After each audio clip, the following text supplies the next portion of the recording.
या करीमा या करीमा या करीमा। मेरा नाम मोहम्मद हनीफ है और आप देख रहे हैं नगरी नगरी चैनल। 5वीं किस्त के बाद 8वीं छठी किस्त हाज़िर खिदमत है। इस छठी किस्त में हम इमाम रज़ा की बहन और इमाम मूसा काज़िम की बेटी फ़ातिमा मासूमे, जिनका नाम मासूमा कुम भी पड़ा, जिनको करीमे भी कहा जाता है, फ़ातिमा बिनते मूसा काज़िम के मकबरे पर हाज़िरी के लिए जा रहे हैं। मेरे साथ है उशना की वालदा और मैं। हम आज़म सफ़र हैं, चल रहे हैं, मकबरे की तरफ जा रहे हैं। अभी बारजियाबी होगी और उन हस्ती की तरफ जा रहे हैं जिनकी पेशेनगोई इमाम जाफ़र सादिक ने आपकी पैदाइश से भी बहुत पहले कर दी थी। आपके वालिद का नाम इमाम मूसा काज़िम था, वालदा हमीदा थी और भाई इमाम रज़ा थे। आप मूसा काज़िम और इमाम रज़ा दोनों की ज़ेरे निगरानी रहीं। आपने दोनों से तरबियत हासिल की। इसीलिए जब आप मदीना में तन्हा हो गई थी उस वक़्त अहले मदीना आपसे रहनुमाई लेते थे। तो अभी हम रवां दवा हैं आपके मकबरे की तरफ। जब इमाम मूसा को हारून रशीद ने जेल भेजा तो आपके भाई इमाम अली रज़ा की उम्र 25 साल थी और फिर फ़ातिमा मासूमा की देखभाल आपके भाई ने शुरू की। आपकी वालदा हमीदा शुमाली अफ्रीका से आपके ताल्लुक़ बताया जाता है और जब मामून इक़्तिदार में आया तो उन्होंने आपके भाई अली रज़ा को खुरासान भेज दिया और आप मदीना में तन्हा रह गई। ताहम आपको ये एज़ाज़ हासिल है कि आपने इल्म अपने वालिद से भी हासिल किया और यही इल्म आपने अपने भाई से भी जज़ब किया, जिसकी वजह से जब आप तन्हा रह गई तो अहले मदीना की रहनुमाई करती रहीं। आखिरकार आपने और आपके कुनबे के अफराद ने फ़ैसला किया कि खुरासान ही हिजरत कर ली जाए और अली रज़ा के पास, इमाम अली रज़ा के पास बाकी ज़िंदगी गुजारी जाए। तो आपने हज़ारों कुनबे और पैरोकारों के काफ़िले के दरमियान सेवा खुरासान का सफ़र शुरू किया। जब आप सेवा के मुकाम पर खुरासान में पहुंची तो वहां पर डकैतों ने आप पर हमला कर दिया और ये डकैत एजेंट बताए जाते हैं खलीफा मामून रशीद के। इस हमले में आपने अपने आँखों के सामने अपने कुनबे के अफराद को कत्ल होते हुए देखा। आप मौजूदाना तौर पर इस हमले में बच गईं, लेकिन एक औरत ने आपको जहर देकर बयान हुआ है कि मारने की कोशिश की और आप बीमार हो गए।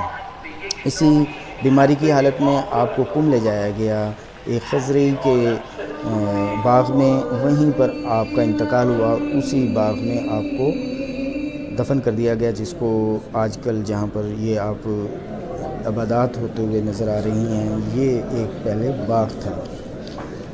मासूमा कुम यानी फ़ातिमा बिनते मूसा के मकबरे पर जिन मौजज़ात के बयानात सुनने में आए हैं, ये आइमा कराम और दीगर तमाम इमामों के मज़ारात पे होने वाले मौजज़ात से बहुत ज़्यादा हैं और बयान हुआ है कि यहाँ पर बहुत सारे मौजज़ात रूनुमा हुए, लोगों ने अपनी वारदात क़ल्बी बयान की है।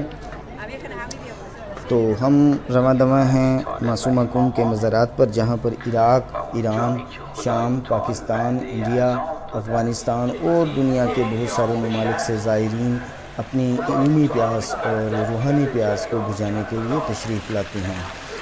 उसी मज़ार की तरफ रवां दवा हैं और वहाँ पर हाज़िरी देंगे, मुनाजात करेंगे, कुरान पाक की तिलावत करेंगे, नमाज मग़रिबैन अदा होगी और इसी तरह हम शॉपिंग के इलाके से निशानियाँ ख़रीदेंगे जो पाकिस्तान में अपने दोस्त अहबाब में तकसीम करेंगे। तो हाज़िरी का वक़्त हुआ जाता है। अभी मासूमा कुम यानी करीमे के मज़ार पर हाज़िरी होगी।